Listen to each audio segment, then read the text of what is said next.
अथ देव्याः कवचम्। ॐ अस्य श्रीचण्डी कवचस्य ब्रह्मर्षिः अनुष्टुप् छन्दः चामुण्डा देवता अङ्गन्यासोक्तमातरो बीजं दिग्बन्धदेवतास्तत्त्वं श्रीजगदम्बा प्रीत्यर्थे सप्तशती पाठाङ्गत्वेन जपे विनियोगः। ॐ नमश्चण्डिकायै। मार्कण्डेय उवाच ॐ यद्गुह्यं परमं लोके सर्वरक्षाकरं नृणां यन्न कस्यचिदाख्यातं तन्मे ब्रूहि पितामह। ब्रह्मोवाच अस्ति गुह्यतमं विप्र सर्वभूतोपकारकं देव्यास्तु कवचं पुण्यं तच्छृणुस्व महामुने। प्रथमं शैलपुत्रे च द्वितीयं ब्रह्मचारिणी तृतीयं चन्द्रघण्टेति कूष्माण्डेति चतुर्थकं पंचमं स्कन्दमातेति षष्ठं कात्यायनीति च सप्तमं कालरात्रीति महागौरीति चाष्टमं नवमं सिद्धिदात्री च नवदुर्गाः प्रकीर्तिताः। उक्तान्येतानि नामानि ब्रह्मणेव महात्मना अग्निना दह्यमानस्तु शत्रुमध्ये गतोरणे विषमे दुर्गमे चैव भयार्ताः शरणं गताः न तेषां जायते किञ्चित् अशुभं रणसङ्कटे नापदं तस्य पश्यामि शोकदुःखभयं नहि।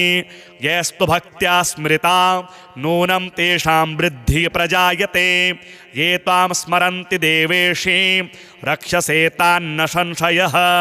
प्रेतसंस्था तु चामुण्डा वाराही महिषासना ऐन्द्री गजसमारूढा वैष्णवी गरुडासना माहेश्वरी वृषारूढा कौमारी शिखिवाहना लक्ष्मी पद्मासना देवी पद्महस्ता हरिप्रिया श्वेतरूपधरा देवी ईश्वरी वृषवाहना ब्राह्मी हंससमारूढा सर्वाभरणभूषिता इत्येता मातरः सर्वाः सर्वयोगसमन्विताः नानाभरणशोभाढ्या नानारत्नोपशोभिताः दृश्यन्ते रथमारूढा देव्यः क्रोधसमाकुलाः शङ्खं चक्रं गदां शक्तिं हलं च मुसलायुधं खेटकं तोमरं चैव परशुं पाशमेव च कुन्तायुधं त्रिशूलं च शारङ्गमायुधमुत्तमं दैत्यानां देहनाशाय भक्तानामभयाय च धारयन्त्यायुधानीत्थं देवानां च हिताय वै। नमस्तेस्तु महारौद्रे महाघोरपराक्रमे महाबले महोत्साहे महाभयविनाशिनी त्राहि मां देवि दुष्प्रेक्षे शत्रूणां भयवर्धिनी प्राच्यां रक्षतु मामेन्द्री आग्नेय्यामग्निदेवता दक्षिणेवतु वाराहि नैऋत्यां खड्गधारिणी प्रतीच्यां वारुणी रक्षेत् वायव्यां मृगवाहिनी उदेच्यां पातु कौमारी ऐशान्यां शूलधारिणी ऊर्ध्वं ब्रह्माणि मे रक्षे ददस्ताद्वैष्णवी तथा एवं दश दिशो रक्षे चामुण्डा शववाहना जया मे चाग्रतः पातु विजया पातु पृष्ठतः अजिता वामपार्श्वे तु दक्षिणे च पराजिता शिखामुद्योतिनी रक्षे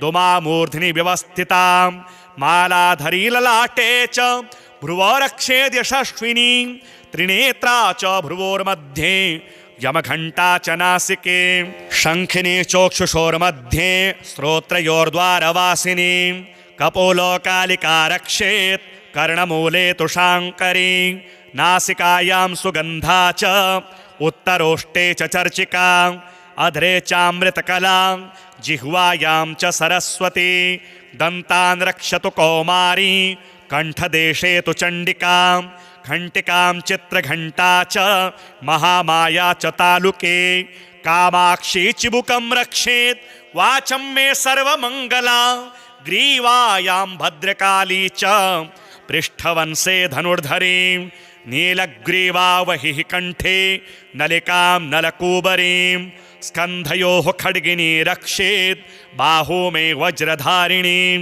हस्तयोर्दण्डिनी रक्षे दम्बिका चाङ्गलीषु च नखाञ्छूलेश्वरी रक्षेत् कुक्षौ रक्षेत् कुलेश्वरीं स्तनौ रक्षेन् महादेवी मनः शोकविनाशिनी हृदये ललिता देवी उदरे शूलधारिणी नाभौ च कामिनी रक्षेत् गुह्यं गुह्येश्वरी तथा पूतना कामिका मेढ्रं गुदे महिषवाहिनीं कट्यां भगवती रक्षे जानुनी विन्ध्यवासिनी जङ्घे महाबला रक्षेत् सर्वकामप्रदायिनी गुल्फयोर्नारसिंही च पादपृष्ठे तु तेजसी पादाङ्गुलीषु श्रीरक्षेत् पादाधस्तलवासिनी नखान्दष्ट्राकराले च केशाश्चैवोर्ध्वकेशिनी रोमकूपेषु कौबेरीं त्वचं वागीश्वरी तथा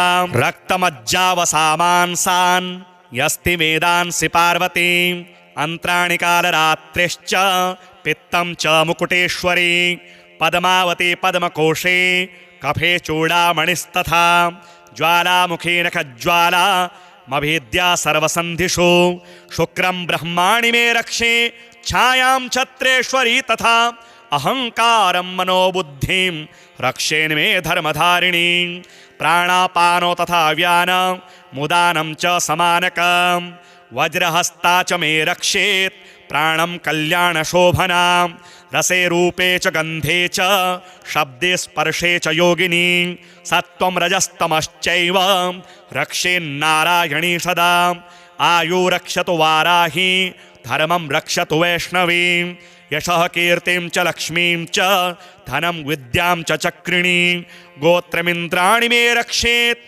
पशून् मे रक्ष चण्डिके पुत्रान् रक्षेन् महालक्ष्मीर्भार्यां रक्षतु भैरवीं पन्थानं सुपथा रक्षेन् मार्गं क्षेमकरी तथा राजद्वारे महालक्ष्मीर्विजया सर्वतः स्थिता रक्षाहीनं तु यत्स्थानं वर्जितं कवचेन तु तत्सर्वं रक्ष मे देवीं जयन्ती पापनाशिनीं पदमेकं न गच्छेत्तु यदिच्छेच्छोर्भमात्मनः कवचेनावृतो नित्यं यत्र यत्रैव गच्छति तत्र तत्रार्थलाभश्च विजयः सर्वकामिकः यं यं चिन्तयते कामं तं तं प्राप्नोति निश्चितं परमेश्वर्यमतुलं प्राप्स्यते भूतले पुमान् निर्भयो जायते मर्त्यः सङ्ग्रामेष्वपराजितः त्रैलोक्ये तु भवेत् पूज्यः कवचेनावृतः पुमान् इदं तु देव्याः कवचं देवानामपि दुर्लभं यः पठेत् प्रयतो नित्यं त्रिसन्ध्यं श्रद्धयान्वितः दैवी कला भवेत् तस्य त्रैलोक्येष्वपराजितः जीवेद् वर्षशतं शाग्रमपमृत्युविवर्जितः नश्यन्ति व्याधयः सर्वे लूता विस्फोटकादयः स्थावरं जङ्गमं चैव कृत्रिमं चापि यद्विषम् अभिचाराणि सर्वाणि मन्त्रयन्त्राणि भूतले भूचराः खेचराश्चैव जलजाश्चोपदेशिकाः सहजा कुलजा माला डाकिनी शाकिनी तथा अन्तरिक्षचरा घोरा डाकिन्यश्च महाबलाः ग्रहभूतपिशाचाश्च यक्षगन्धर्वराक्षसाः ब्रह्मराक्षसवेतालाः कूष्माण्डाभैरवादयः नश्यन्ति दर्शनातस्य कवचे हृदि संस्थिते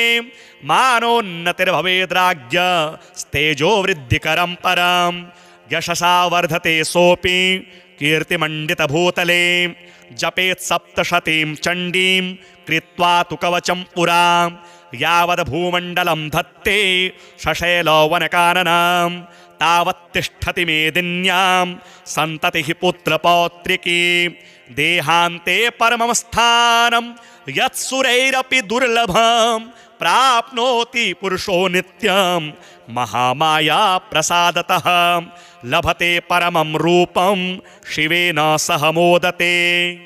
अथ श्री अर्गला स्तोत्रम्। ॐ अस्य श्री अर्गला स्तोत्र मंत्रस्य विष्णुर्ऋषिः अनुष्टुप् छन्दः श्रीमहालक्ष्मीर्देवता श्रीजगदम्बा प्रीतये सप्तशते पाठाङ्गत्वेन जपे विनियोगः। ॐ नमश्चण्डिकायै। मार्कण्डेय उवाच ॐ जयन्ती मङ्गलाकाली भद्रकाली कपालिनी दुर्गा क्षमा शिवा धात्री स्वाहा स्वधा नमोऽस्तुते। जय त्वं देवी चामुण्डे जय भूतार्तिहारिणी जय सर्वगते देवी कालरात्रि नमोऽस्तुते। मधुकैटभविद्रावी विधात्रिवरदे नमः।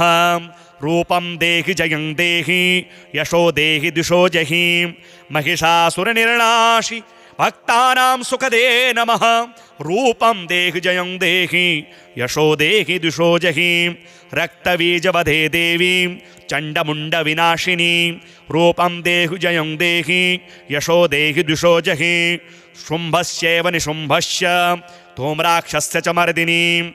रूपं देहि जयं देहि यशो देहि दिशो जहि वन्दिताङ्घ्रियुगे देवी सर्वसौभाग्यदायिनी। रूपं देहि जयं देहि यशो देहि दिशो जहि अचिन्त्यरूपचरिते सर्वशत्रुविनाशिनी। रूपं देहि जयं देहि यशो देहि दिशो जहि न तेभ्यः सर्वदा भक्त्या चण्डिके दुरितापहे। रूपं देहि जयं देहि यशो देहि दिशो जहि स्तुवद्भ्यो भक्तिपूर्वं त्वां चण्डिके व्याधिनाशिनी। रूपं देहि जयं देहि यशो देहि दिशो जहि चण्डिके सततं ये त्वामर्चयन्तीतः भक्तितः। रूपं देहि जयं देहि यशो देहि दिशो जहि देहि सौभाग्यमारोग्यं देहि मे परमं सुखं। रूपं देहि जयं देहि यशो देहि दिशो जहि विदेहि द्विषतां नाशं विदेहि बलमुच्चकैः। रूपं देहि जयं देहि यशो देहि दिशो जहि विदेहि देवि कल्याणं विदेहि परमां श्रियं। रूपं देहि जयं देहि यशो देहि दिशो जहि सुरासुरशिरोरत्ननिगृष्टचरणेऽम्बिके। रूपं देहि जयं देहि यशो देहि दिशो जहि विद्यावन्तं यशस्वन्तं लक्ष्मीवन्तं जनं कुरु। रूपं देहि जयं देहि यशो देहि दिशो जहि प्रचण्डदैत्यदर्पघ्ने चण्डिके प्रणताय मे।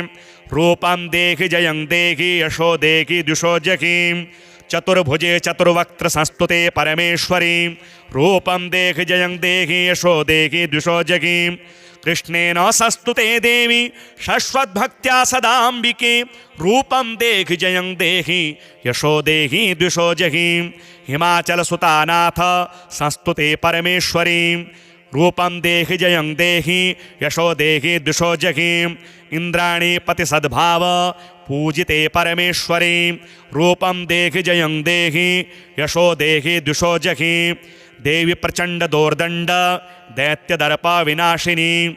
रूपं देहि जयं देहि यशो देहि दिशो जहि देवी भक्तजनोद्यामदत्तानन्दोदये अम्बिके। रूपं देहि जयं देहि यशो देहि दिशो जहि पत्नीं मनोरमां देहि मनोवृत्तानुसारिणीं तारिणीं दुर्गसंसार सागरस्य कुलोद्भवाम्। इदं स्तोत्रं पठित्वा तु महास्तोत्रं पठेन्नरः स तु सप्तशते संख्या वरमाप्नोति सम्पदाम्। अथ कीलकम्। ॐ अस्य श्रीकीलकमन्त्रस्य शिवऋषिः अनुष्टुप् छन्दः श्रीमहासरस्वती देवता श्रीजगदम्बा प्रीत्यर्थं सप्तशती पाठाङ्गत्वेन जपे विनियोगः। ॐ नमश्चण्डिकायै। मार्कण्डेय उवाच ॐ विशुद्धज्ञानदेहाय त्रिवेदी दिव्यचक्षुषे श्रेयः प्राप्तिनिमित्ताय नमः सोमार्धधारिणे। सर्वमेतद्विजानीयान् मन्त्राणामभिकीलकं सोऽपि क्षेममुवाप्नोति सततं जाप्य तत्परः। सिद्ध्यन्तुच्चाटनादीनि वस्तूनि सकलान्यपि एतेन स्तुवतां देवी स्तोत्रमात्रेण सिद्ध्यति।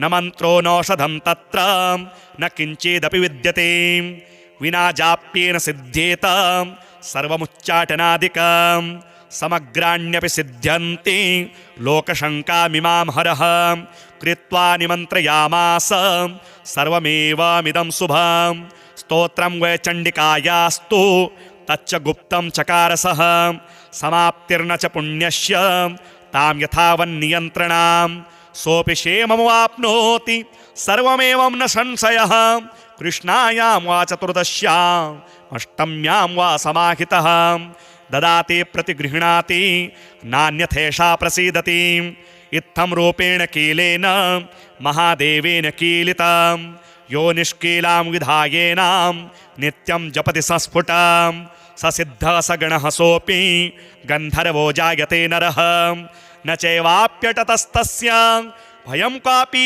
जायते नापमृत्युवशं याति मृतो मोक्षमवाप्नुयात् ज्ञात्वा प्रारभ्य कुर्वीत न कुर्वाणो विनश्यति ततो ज्ञात्वैव सम्पन्न अमिदं प्रारभ्यते बुधेः सौभाग्याति च यत्किञ्चिद् दृश्यते ललनाजने तत्सर्वं तत्प्रसादेन तेन जाप्यामिदं शुभं शनैस्तु जप्यमानेऽस्मिन् स्तोत्रे सम्पत्तिरुच्यते भवत्येव समग्रापि ततः प्रारव्यमेव तत् ऐश्वर्यं यत्प्रसादेन सौभाग्यारोग्यसम्पदः शत्रुहानिः परो मोक्षः स्तूयते सा न किं जनेः